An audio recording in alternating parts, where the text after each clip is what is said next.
Meaning we aren't expecting to see President Trump again until tomorrow.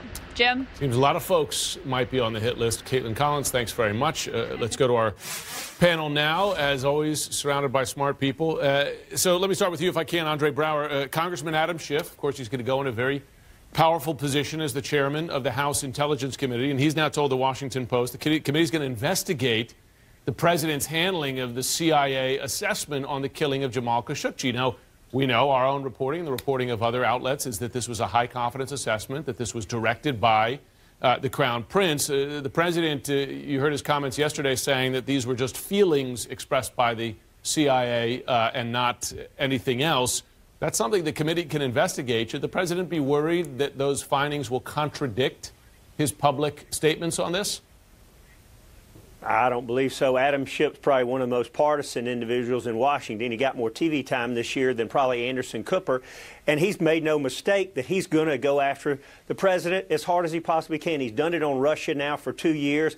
It is sad that he's going to have this powerful position, and he's not talking about what he can do to work with Republicans and other Democrats to move our country forward, but instead he wants to continue on what I think is an assassination of the president, where he just continues to go after him. If there's a legitimate reason, that's one thing. We're talking about how the president handles intelligence. There's a track record here.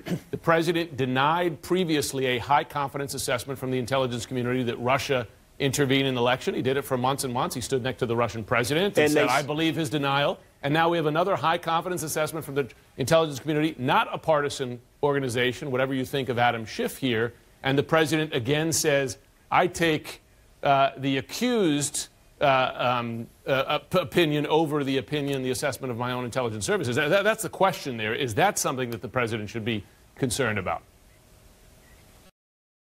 The president doesn't, I think we know that the president doesn't pay attention to these continued shots over the bow. He focuses on what he thinks is important for the American people, and he's kind of kept a deaf ear to this stuff of just the continual beat the drum, just like Russia. Nobody, not yet have they in any way found collusion. The big thing was collusion with the Trump campaign and Russia, and it's just not there. And so Adam Schiff has been unsuccessful in this, and this is the new attempt by Adam Schiff. But this will not be the last. He will continue to take things where he thinks he can drive some wedge between the American people and the president instead of moving forward. And it's unfortunate because, quite frankly, whatever he comes up with is not going to do anything to help the people of this country. Okay. Well, Jackie Kucinich, your point of view on that?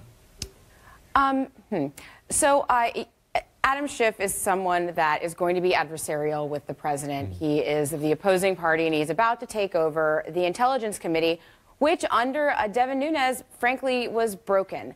And the Russia investigation was broken there. So we'll see how he chooses to approach this, because Democrats do have to worry about overplaying their hands here. That said, he's also not going to be alone.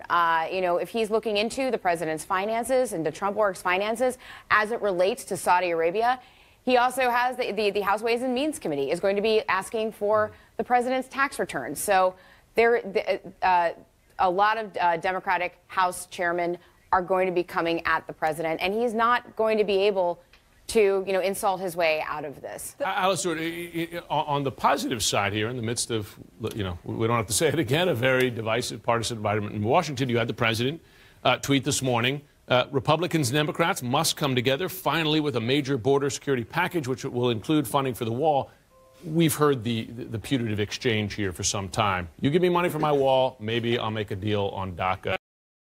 Is that an exchange that you believe this president and this democratically controlled House would be willing to make? I would hope so, given the large percentage of Americans that do want some protections for Dreamers and want to make some progress on DACA. And if the president has yet another meeting, as he did with Chuck and Nancy, then we can have this conversation about, you give me some money for the wall, and I'll make sure you have the votes to pass DACA.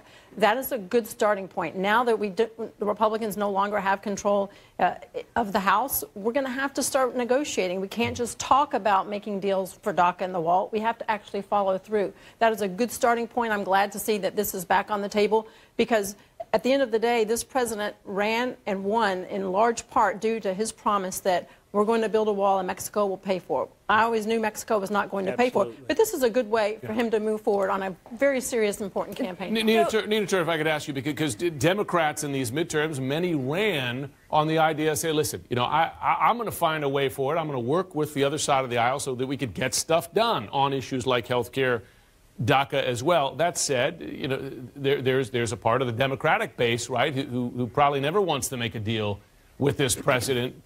What force wins out in these next 2 years, or do we just enter 2020 campaign mode and, you know, scorched earth on both sides? It's going to be special interest ultimately, Jim. It pains me to say that that's going to win out. I mean, listen, the president had to deal with the Democrats before over the wall. Now, we know not all Democrats agree with that wall, but he did cut a deal, as Alice pointed out earlier. But that deal went nowhere because the president changed his mind. He didn't want to follow through on it. I mean, willing and dealing with